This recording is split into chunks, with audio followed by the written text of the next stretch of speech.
Dubaï, le Burj Al Arab en flammes, Abu Dhabi. Un mort à l'aéroport international. Doha, des colonnes de fumée au-dessus de la capitale, Jérusalem. Des missiles qui explosent à quelques centaines de mètres des lieux saints. Le port de Jebel Ali, qui traite 10% du trafic mondial de conteneurs, en feu. Ce n'est pas un scénario de film catastrophe. C'est ce qui s'est passé en moins de 48 heures dans les villes que le monde entier croyait à l'abri de toute guerre. Bienvenue dans le vrai théâtre de la riposte iranienne. Pour comprendre pourquoi Dubaï, Abu Dhabi et Doha ont été touchés, et pas seulement des bases militaires dans le désert, il faut d'abord comprendre la doctrine iranienne derrière cette opération. Le message des gardiens de la révolution est explicite.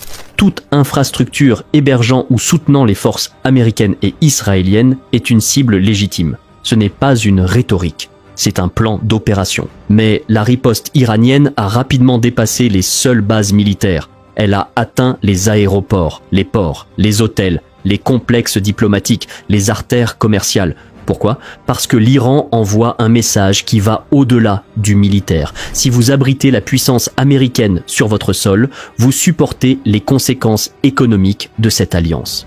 Et dans le Golfe, où des villes entières reposent sur leur image de stabilité et de sécurité, ce message frappe exactement là où ça fait mal. Ali Larijani, secrétaire du Conseil suprême de sécurité nationale iranien, le dit clairement à la télévision. Hier, l'Iran a tiré des missiles sur les États-Unis et Israël, et cela leur a fait mal. Aujourd'hui, nous les frapperons avec une force qu'ils n'ont jamais connue auparavant. Ce n'est pas une menace abstraite, c'est un programme annoncé et il a été exécuté. Dubaï, la ville que tout le monde croyait intouchable. Hub mondial de l'aviation. Plaque tournante financière de la région. Le symbole même de la prospérité du Golfe. Et depuis des années, un terrain d'entente informel où affaires iraniennes et occidentales coexistaient.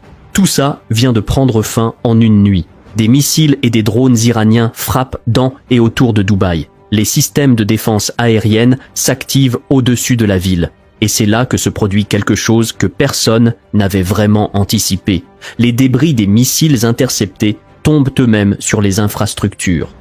Le Burj Al Arab, l'hôtel en forme de voile, icône mondiale de Dubaï, endommagé par des éclats. Palm Jumeirah, l'île artificielle la plus photographiée du monde, secouée par de fortes explosions. Des témoins décrivent de la fumée s'élevant dans le paysage urbain. Mais c'est au port de Jebel Ali que l'impact est le plus lourd. Un incendie se déclare sur les quais après que des débris d'un missile intercepté mettent le feu à une partie du site. DP World, l'opérateur public, suspend temporairement toutes les opérations. Les équipes de la défense civile de Dubaï combattent les flammes. Comprenez ce que représente Jebel Ali. Plus d'un tiers du PIB de Dubaï. 10% du trafic mondial de conteneurs. Le plus grand port militaire américain de la région. En quelques heures, ce nœud logistique mondial vient d'entrer en zone de guerre. Le bureau des médias de Dubaï est obligé d'avertir la population. Des vidéos d'un ancien incendie du port datant de 2021 circulent en ligne pour créer la confusion. Le chaos informationnel accompagne le chaos physique. 2 personnes blessées par des éclats de drones interceptés dans des habitations. L'aéroport de Dubaï, le plus fréquenté du monde pour les connexions internationales, paralysé. À Abu Dhabi, la nuit est encore plus marquante. Le premier mort confirmé dans un état du Golfe depuis le début de la riposte iranienne. Une personne tuée à l'aéroport international Zayed d'Abu Dhabi. Les autorités le confirment. La sécurité de l'espace aérien est renforcée en urgence. Mais c'est ce qui se passe ensuite qui va faire le tour du monde diplomatique. Des débris provenant d'un drone intercepté tombent sur le complexe Etihad Towers, un ensemble de tours au cœur d'Abu Dhabi. Ce complexe abrite quelque chose de particulièrement symbolique. L'ambassade d'Israël ainsi que plusieurs missions diplomatiques internationales. Les débris endommagent la façade, une femme et son enfant légèrement blessés. Officiellement, c'est un drone abattu. Officiellement, c'est un dommage collatéral d'une interception. Mais l'image politique est implacable. Les débris d'une frappe iranienne viennent de tomber sur le bâtiment qui abrite la représentation diplomatique israélienne à Abu Dhabi. Et dans le port d'Abu Dhabi également, des panaches de fumée noire sont observés par des témoins au-dessus de la zone portuaire de Zayed. Les Émirats arabes unis ferment leur ambassade à Téhéran et rappellent leur ambassadeur. Le pays qui avait signé les accords d'Abraham en 2020 la normalisation historique avec Israël, vient de payer le prix de ce choix géopolitique en monnaie sonnante et trébuchante. Au Qatar, les sirènes retentissent sur Doha. Des vidéos montrent des colonnes de fumée s'élevant au-dessus de la capitale. Les autorités qataries sont prudentes dans leur communication. Le ministère de l'Intérieur confirme un incendie mineur dans une zone industrielle, causé par des éclats après l'interception d'un missile. Aucun blessé confirmé côté qatari. Mais la véritable cible à Doha, c'est Al Udeid Air Base, la plus grande base militaire américaine au Moyen-Orient. Et un patriote américain rate sa cible au-dessus de la base, filmé par des soldats américains eux-mêmes. Cette vidéo fait le tour du monde et change quelque chose dans la perception de l'invulnérabilité américaine. L'émir du Qatar appelle Trump personnellement pour lui demander de contenir une dangereuse escalade. Même le pays qui héberge la plus grande base US de la région presse Washington de freiner. À Bahreïn, le quartier général de la 5e flotte américaine est directement ciblé. Des explosions visibles depuis le centre de Manama. Un drone s'écrase sur l'hôtel Crown Plaza, un établissement fréquenté par des officiers américains, forçant une évacuation d'urgence. L'aéroport international touché, le Koweït, la base Ali Al-Salem, qui abrite des contingents américains et italiens, directement visés. Un mort, 32 blessés, l'aéroport international frappé. La Jordanie, la base de Mouafak Salti ciblée. L'Allemagne, dont des soldats sont stationnés sur cette base, confirme qu'elle a été touchée. Des débris retombent près d'Amman. L'Irak, des explosions secouent la base américaine Victory près de l'aéroport de Bagdad. Des colonnes de fumée visibles depuis la ville. La base de la coalition internationale près de l'aéroport d'Erbil également visée. Des drones suicides iraniens passent par l'espace aérien irakien pour atteindre Israël. La Syrie. Un père et ses 3 filles blessés à Ain Tarma, près de Damas, par des débris d'un missile iranien intercepté en route vers Israël. Blessures légères, confirme l'agence officielle Sana. Oman. Le port de Duqm, Oman, était le médiateur des négociations nucléaires, épargné dans un premier temps, et finalement touché par 2 drones. Un employé blessé, même les médiateurs ne sont plus à l'abri. En 48 heures, plus d'une dizaine de pays touchés directement ou indirectement. La carte du Moyen-Orient n'est plus la même.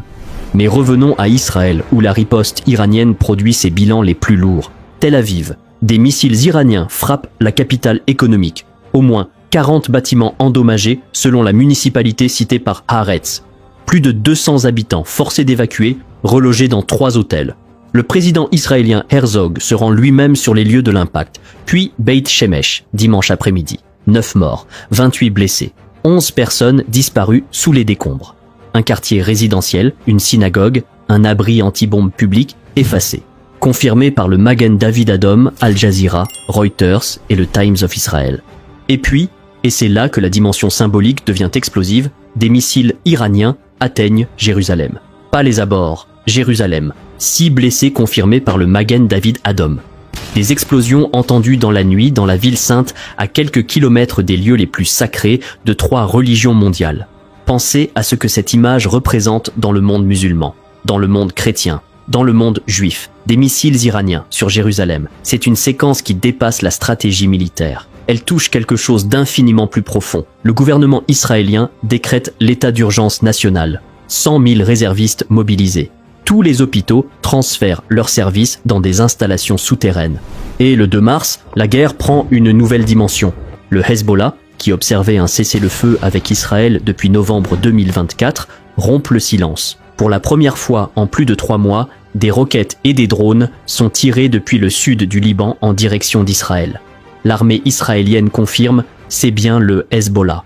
Le groupe le revendique lui-même publiquement. Le Hezbollah affirme avoir ciblé un site de défense antimissile israélien près de Haïfa avec des missiles de précision et des drones. Il présente cette action comme une vengeance pour la mort de Khamenei et une réponse aux opérations israéliennes au Liban. La riposte israélienne est immédiate et massive. Tsahal annonce frapper des cibles du Hezbollah à travers le Liban, y compris la banlieue sud de Beyrouth. Des frappes à grande échelle contre Téhéran sont simultanément annoncées. Des habitants du sud du Liban fuient massivement. Des voitures avec des matelas sur le toit, des routes engorgées vers Saïda, un peuple qui a déjà vécu la guerre de 2006, la guerre de 2024 et qui fuit à nouveau. Le premier ministre libanais juge ces tirs du Hezbollah irresponsables. Le président Aoun estime qu'ils nuisent aux efforts de Beyrouth pour rester en dehors du conflit.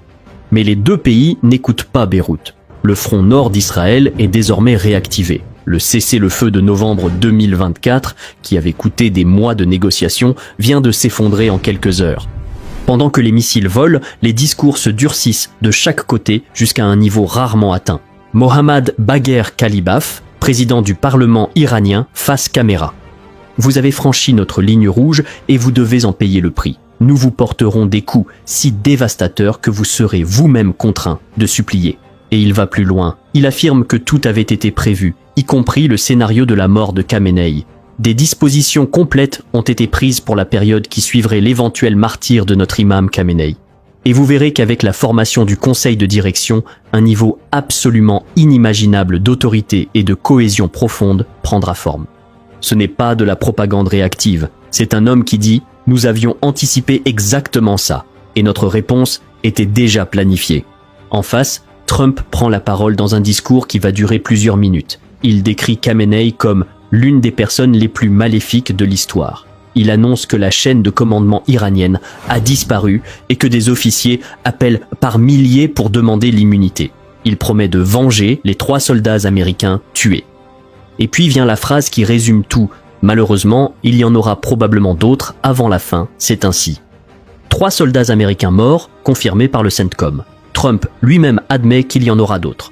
2 chefs d'État, 2 escalades verbales, et entre les deux, des missiles qui continuent de voler. Et maintenant, parlons de l'onde de choc que vous allez ressentir, même si vous habitez à des milliers de kilomètres de tout ça. Le port de Jebel Ali à Dubaï. 10% du trafic mondial de conteneurs. Plus d'un tiers du PIB de Dubaï, suspendu. DP World a stoppé ses opérations. Quand ce port s'arrête, les chaînes d'approvisionnement mondiales commencent à grinder. Le détroit d'Ormuz, 21% du pétrole mondial. 30% du GNL mondial, fermé par les gardiens de la révolution. Des dizaines de pétroliers immobilisés. Le prix du baril monte. L'aéroport de Dubaï, le plus connecté du monde, paralysé. Air France annule ses vols vers Dubaï, Beyrouth, Riyad, Tel Aviv. Des milliers de passagers bloqués. Environ 1700 vols annulés selon la firme d'analyse Cirium. Plus de 20% du trafic aérien vers la région. Les assureurs maritimes suspendent leur couverture sur la zone du Golfe. Sans assurance, les navires ne bougent pas. Sans navires, les cargaisons n'arrivent pas. Les Émirats arabes unis ferment leurs bourses 2 jours. Tout ça ne reste pas dans le Golfe. Ça voyage jusqu'à vos prix à la pompe, jusqu'à vos factures de chauffage, jusqu'au prix de vos téléphones et de vos vêtements qui transitent par ces ports. Cette guerre n'est pas là-bas, elle est déjà dans votre économie. Voilà ce que 48 heures de riposte iranienne ont produit dans le monde réel. 9 Israéliens morts à Beit Shemesh, 6 blessés à Jérusalem, une femme tuée à Tel Aviv, 40 bâtiments détruits, 200 évacués, 3 soldats américains tués, confirmés par le Pentagone. Trump lui-même dit qu'il y en aura d'autres. Un mort à l'aéroport d'Abu Dhabi, 3 morts aux Émirats en tout, 1 mort au Koweït, des victimes en Syrie, en Irak, à Oman. Le Bourj Al Arab endommagé, Jebel Ali en feu, l'ambassade d'Israël à Abu Dhabi éclaboussée par des débris, le cessez-le-feu du Liban mort et enterré, et la 5e flotte américaine à Manama directement ciblée. Mais voilà ce que cette riposte a aussi démontré, militairement pour la première fois avec cette clarté. Les systèmes de défense les plus avancés du monde, Patriot, Arrow, Tahad, ne sont pas hermétiques. Pas quand vous envoyez des centaines de leurs bon marché pour épuiser les stocks d'intercepteurs avant de lancer vos missiles de précision. L'armée israélienne elle-même l'a reconnu. Le système Arrow n'était pas en position sur la trajectoire du missile de Beit Shemesh. Un missile est passé. 9 personnes sont mortes dans leur abri. Et l'Iran a encore environ 2500 missiles balistiques en réserve. Estimation officielle de Tsahal. Ce que vous venez de voir, c'est la première phase.